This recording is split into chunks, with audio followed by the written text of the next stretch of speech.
Welcome to CCAEJ's EJ Youth Summit.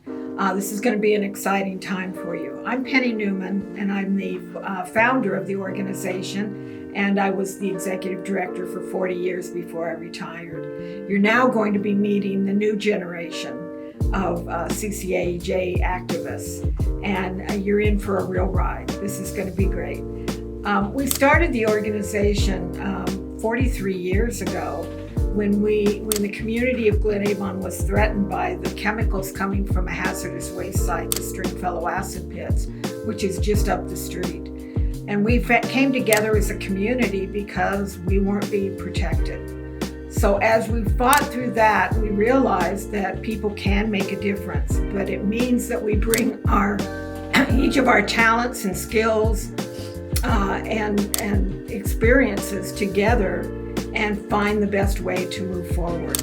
Each of us is born with those talents and skills, and it's our responsibility to develop them and to bring them to the community if you want to make a community what you want, and you want that community to serve you.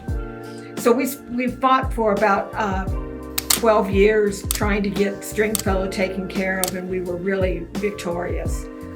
We changed the laws. There is now a Superfund law both at the state and at the federal level. There is public participation where at Superfund sites, people who are directly affected have the right to participate in all decisions that are made. This took us all the way to the Supreme Court, and then it was made into federal law. So our little actions here in this little community are far-reaching to the federal level and have given people across this nation the ability to sit at the table with decision makers and have an impact on what happens to them.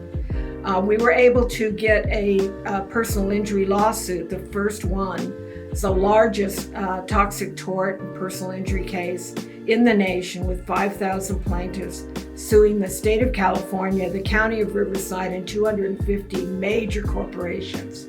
We ended up settling for $114 million, which divided among us didn't result in a whole lot of money, but it was certainly enough where people for the first time could make a down payment on a house, where we could re-roof homes, where we could take care of our children and make sure we had health insurance. It made a big difference, and it set the stage for other communities to be able to get compensation. In about 1993, when we settled all of our lawsuits and had Stringfellow stabilized and no one was being exposed anymore, we began thinking about, what do we do now? And we had been receiving phone calls from all over wanting to know, how did you do this? How did you bring down the state and these corporations to their knees and get something that the community really needed? And so we thought about, okay, is there a need for an organization to be able to reach out to other communities and help them figure out, kind of get a head start on figuring out, who do they go to, what is the information, what are our rights, and how do we go about strategizing to come up with a plan to get what we needed.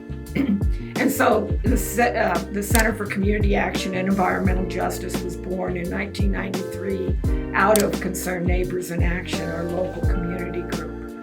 It is that idea of having a People's Institute where communities can come and share some of their experiences, and we can kind of tell them what happened in other areas and fine-tune what they feel they need to do, but always respecting the lived experiences and the knowledge that local people have on those issues.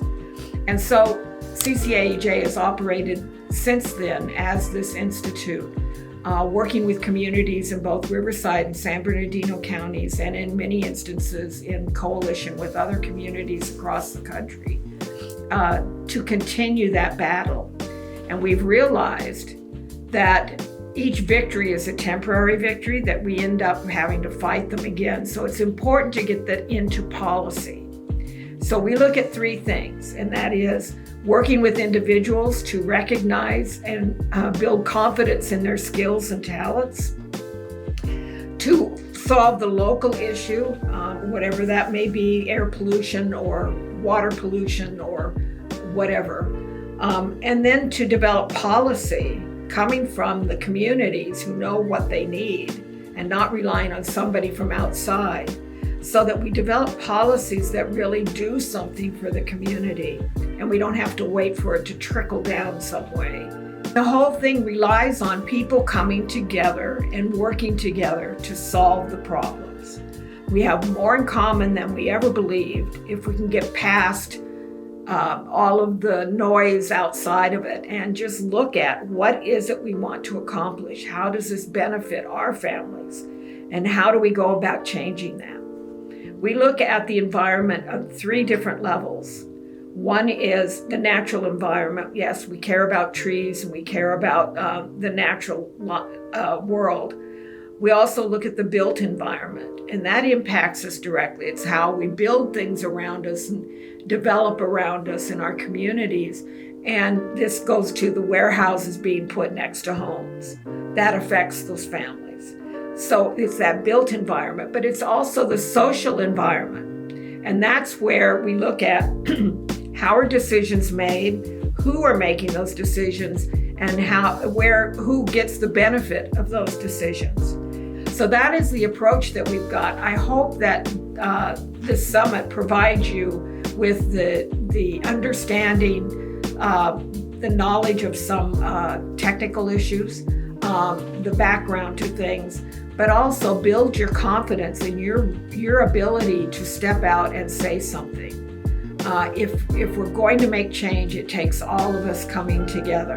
You have CCAEJ here to help you along all the way, even if it means standing with you, holding your hand while you're speaking in public. It makes a difference to have your voice and your experience heard by people making those decisions. You have a talented group of young activists here. They have amazed me. I am so proud of the continuing legacy that they are bringing to the table. And you are really lucky to have them working with you. I hope you take this opportunity and that you move forward in your future from the things that you're going to come across today and the new friends and allies you're going to develop. Have fun, enjoy it, soak it up, and continue to be involved. There's nothing better than continuing to join our group of army of citizen activists to make a change in the Inland Empire. Thanks for coming. Yeah, that was really good. That was really good. Really good.